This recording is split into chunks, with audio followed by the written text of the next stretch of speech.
Tesla's first Robotaxi rides kicked off in Austin. Perplexity's AI-powered browser opened up to select Windows users.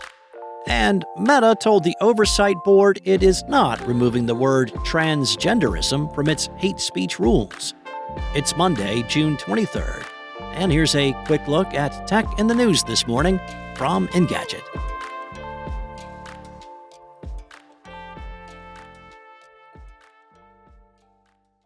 The June 22nd launch of Tesla's Robotaxis in Austin, Texas actually occurred. It is a tentative first step for the company, however.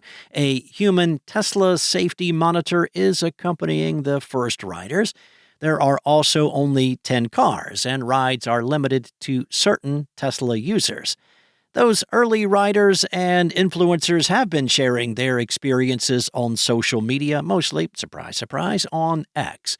Most of the early riders appear to be pro-Tesla users, with the company mentioned in their social media bio or a Tesla cap in their profile pic, or both. So consider these initial reactions within that context. Having said that, an autonomous car ride is an autonomous car ride. Many live streams show the safety monitor gripping a handle on the right side of the passenger seat, possibly with emergency controls.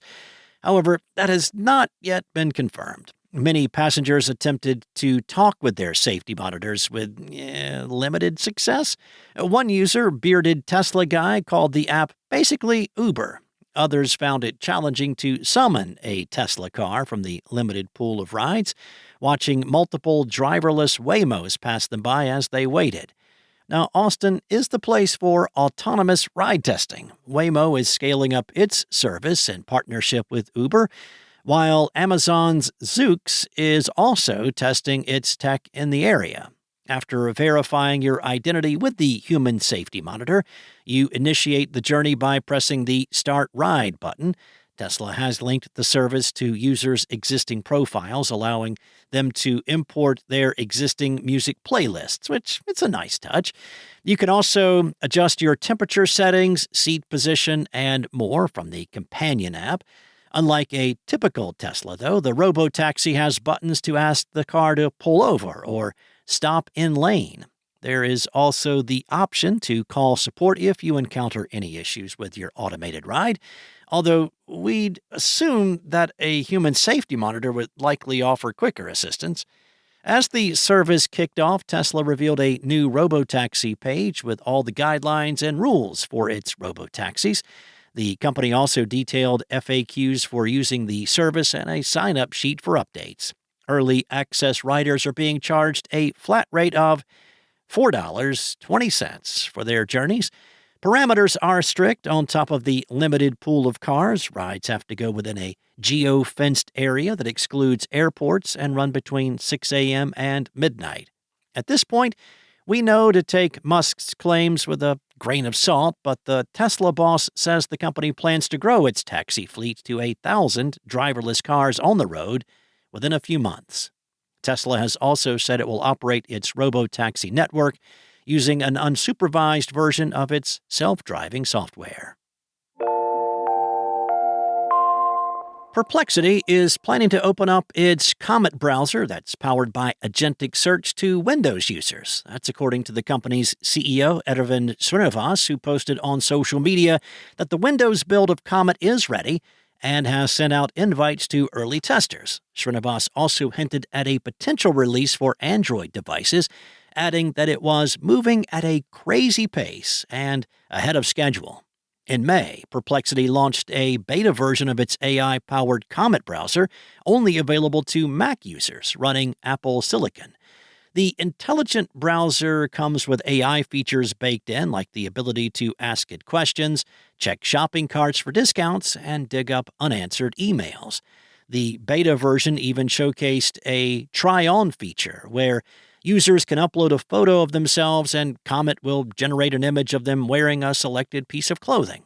There's still no official debut date set, but Srinivas previously hinted at an upcoming release in an X post earlier this month.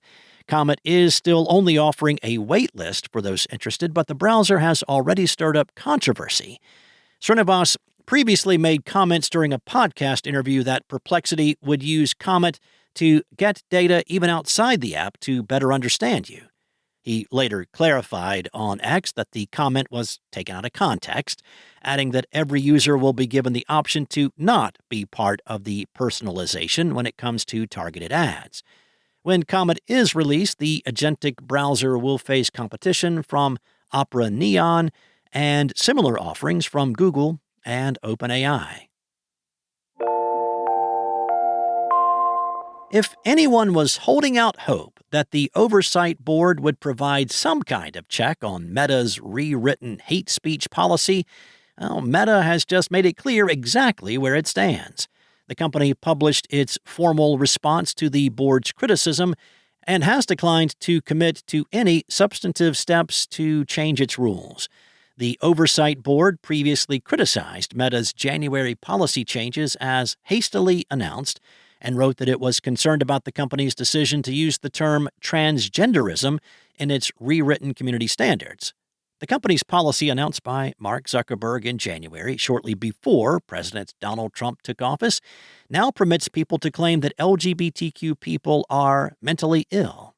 In a decision related to 2 videos depicting public harassment of transgender women, the Oversight Board had sided with Meta on its decision to leave the videos up. But the board recommended that Meta remove the word transgenderism from its policy. Now, the word has a long association with discrimination and dehumanization, human rights groups have said. Human Rights Campaign noted that the term is socially and scientifically invalid and often wielded by anti-trans activists to delegitimize transgender people.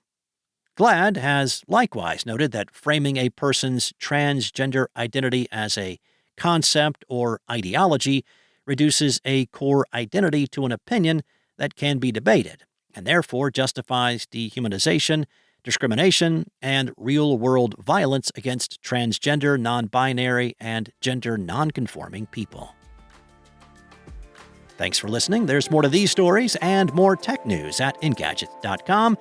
This episode featured journalism from Matt Smith, Jackson Chen, and Carissa Bell, and was voiced and produced from the sound studios of Spoken Layer. Enjoy your day, and I'll be back tomorrow morning with more tech news from Engadget.